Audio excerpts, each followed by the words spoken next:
Hello everybody, welcome back to Axolotl Army. Today I'm going to talk to you guys about the dreaded fungus infection. Every hobbyist will come across this at one point or time, owning an axolotl. It just happens. Fungus is usually caused by very high stress in your axolotl and very low water quality. You will hopefully notice the fungus right away. It usually shows up on the gills first as a white fuzz. I've actually had it show up on my axolotl's back before anything else. So it really just depends on your animal.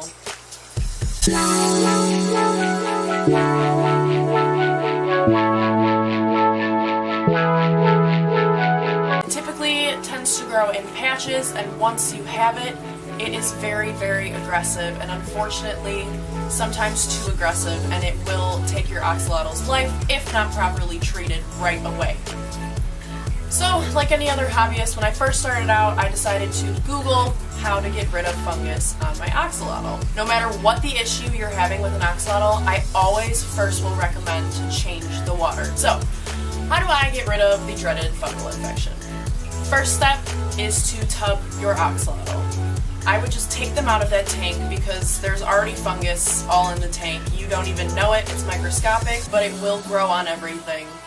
So once you have your axolotl tubbed, you're going to want to make sure there is an air stone at all times. Anytime you're tubbing an axolotl, there has to be an air stone in there.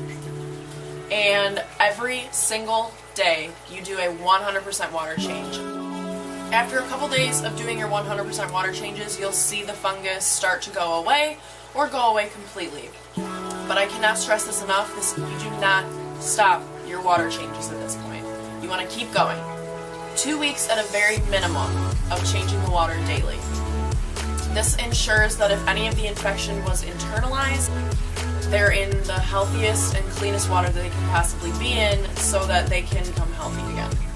Other things people like to do to treat fungus include tea baths. This really doesn't get rid of fungus. This keeps the infection from becoming internalized by closing the axolotl's pores. So how you would do a tea bath is for every liter you take 4 black tea bags, and you have to make sure that black tea is the only ingredient in there.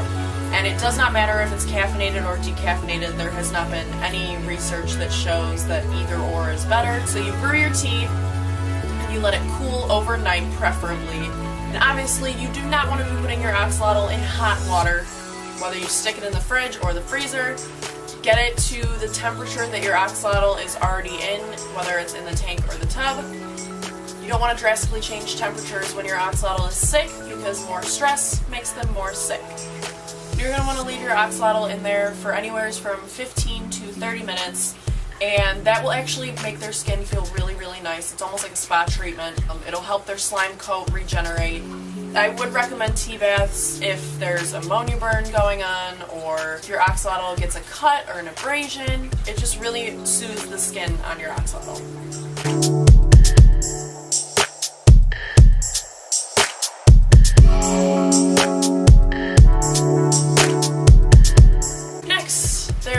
Horrible salt bath.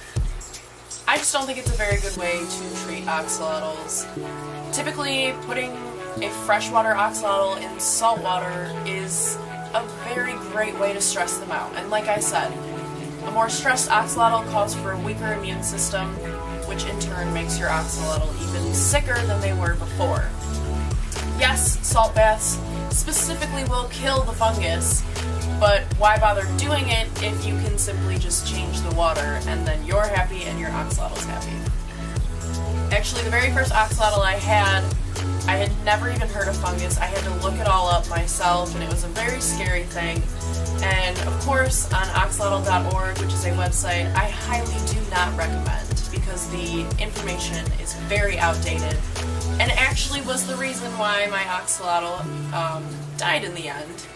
Because if you look on their website, it specifically says for a salt bath, use 2 to 3 teaspoons of salt, table salt, cooking salt, or iodized salt, but not low or low sodium salt, per liter.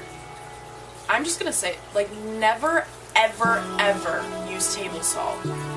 Never. Not allowed when you're doing a salt bath. That will pretty much just kill your axolotl. Not instantly, but it's not going to live much longer after that. And of course, this is the website that I stumbled upon thinking that it had to be right, and that's what I ended up doing, and consequently it did kill my axolotl. When you're doing a salt bath, you have to use aquarium salt. No ifs, ands, or buts. Aquarium salt only. So with that being said, for every 1 liter or just over 2 pints of water, you're going to want to use 2 to 3 teaspoons of aquarium salt. And do not leave your axolotl in there past 10 or 15 minutes at the most. Your axolotl will most likely freak out the second you put them in the bath. That is normal. It's almost, think about like putting salt in a wound. It doesn't seem very pleasant to me. So I don't do the salt baths. If you want to go that route, that's fine. Another thing that I've seen recommended is using this Furan 2, which, if you clearly read the label, says treats bacterial fish disease, not made for axolotls. This is the problem with aquarium keeping and animals that happen to not be fish, is people will just pick stuff up like this, thinking that, oh, it has an aquarium pictured on it and that it's safe for every aquatic animal. That is not true. A lot of these products that pet stores sell are made for fish. They're tested for fish. They're researched for fish, not for axolotls. And it's very hard to find products out there that are made specifically for axolotls and salamanders.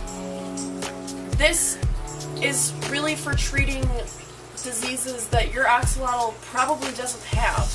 So when you put a chemical in your water to try and treat something that your axolotl doesn't have, it's going to do more harm than good. So, other tips when it comes to fungus on your axolotl. It's going to be very tempting to just want to brush that stuff off. Please don't do it. It's very painful when an axolotl gets fungus. It's literally like a wound on it. And if it's on the gills, your axolotl will lose its gill filaments. They will regenerate, hopefully, if they heal correctly. And it hurts their skin, so don't mess with the fungus. It'll fall off on its own. Your axolotl is actually smart enough to swim around the tank and kind of lift that fungus off once it starts to heal a little better. I actually have had axolotls swim through the bubbles of my sponge filter just to get that stuff off. It's pretty amazing. They're smart creatures.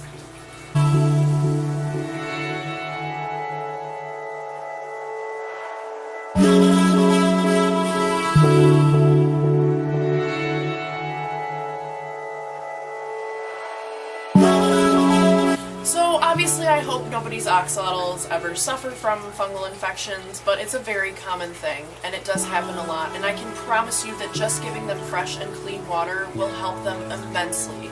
It reduces stress, it makes their skin feel a lot better, and in 2 weeks' time, at the very minimum, your axolotl will be healthy and happy again. So thank you guys for watching. I hope that this was helpful. Like, comment, and subscribe, and I'm on Instagram as Axolotl Army. And if you have any more questions, feel free to comment or DM me. I'm always here to help. Thank you guys.